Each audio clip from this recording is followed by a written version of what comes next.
قرآن مجید کے ساتھ حضرت شاہ صاحب رحمۃ اللہ علیہ کو بڑا ہی والہانہ عشق اور محبت تھی۔ میں نے خود ایک دفعہ ان سے جسارت کی یہ بات پوچھنے کی کہ حضرت روزانہ قرآن مجید کی تلاوت کا کیا معاملہ ہے، کیا اہتمام ہے؟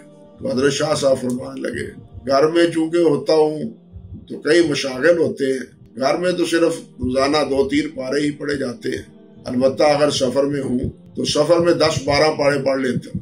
میں نے حیران ہو کے پوچھا کہ سفر میں آپ 10-12 پارے کیسے پڑھ لیتے ہیں؟ فرمانے لگے بھائی سفر میں اور کام ہی کیا ہوتا ہے، گاڑی پر بیٹھے اور قرآن مجید پڑھنا شروع کر دیا۔ اس طرح قرآن مجید کے ساتھ حضرت شاہ صاحب رحمۃ اللہ علیہ کو شغف تھا اور محبت تھی۔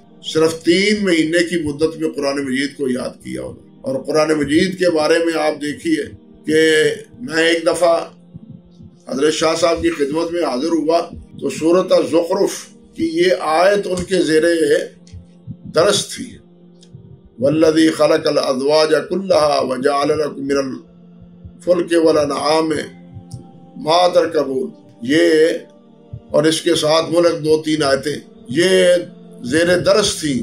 صبح کی نماز کے بعد تقریباً پونا گھنٹہ، کبھی کبھی 1 گھنٹہ بھی ہو جاتا تھا، حضرت شاہ صاحب درس دیتے تھے سندھی زبان میں۔ تو مسلسل وہاں آنے جانے کی بنا پر اگرچہ بول تو میں سکتا نہیں تھا سندھی زبان، لیکن سمجھ آنے لگی تھی کہ کیا کہا جا رہا ہے۔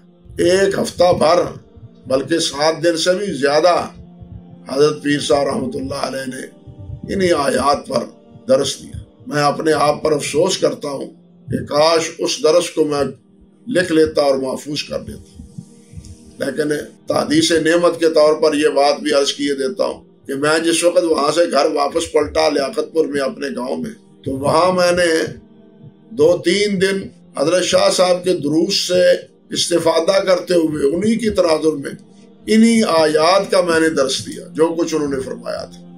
اللہ الحمدللہ ثم الحمدللہ۔ حضرت شاہ صاحب رحمۃ اللہ علیہ کے ایک ساتھی تھے، ایک دفعہ دوران سفر تو شاہ صاحب اس سے پوچھنے لگے کہ حافظ صاحب یہ بتلاؤ کہ قرآن مجید میں وہ کون سی صورت ہے جس میں 1 حرف مقصور ہے، 1 حرف میں زیر لکھی ہوئی ہے، وہ کون سی صورت؟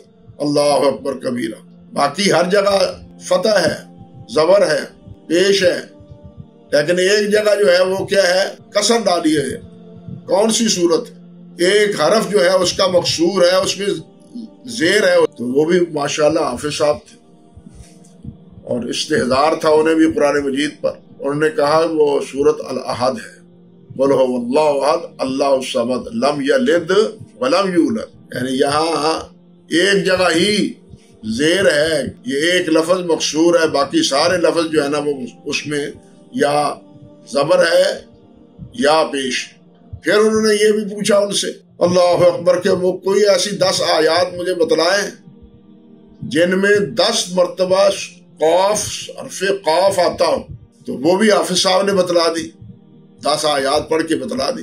لیکن ایک سوال حضرت شاہ صاحب رحمۃ اللہ علیہ نے یہ کیا کہ وہ کون سی ایسی آیت ہے جس میں اللہ رب العزت پر زبر آتی ہے اور وہ آیت کے ابتدا میں ہے؟ یہ بظاہر بات کرنے کو تو آسان ہے، لیکن قرآن مجید کے ساتھ شغف اور قرآن مجید کے ساتھ محبت اور تعلق اور اس کے ساتھ وابستگی کی عالم یہ تھا جو میں آپ سے عرض کر رہا ہوں۔ تو وہ حافظ صاحب خاموش ہو گئے۔ انہوں نے ذکر کیا ہے کہ اتفاق کے بعد اتفاق یہ ہوا کہ حضرت شاہ صاحب رحمۃ اللہ علیہ نے مغرب کی نماز پڑھائی تو مغرب کی نماز میں پڑھاتے ہوئے یہ سورت پڑھی، اتدعون بعلا وتذرون احسن الخالقین اللہ ربکم ورب آبائکم الاولین۔ اللہ اکبر۔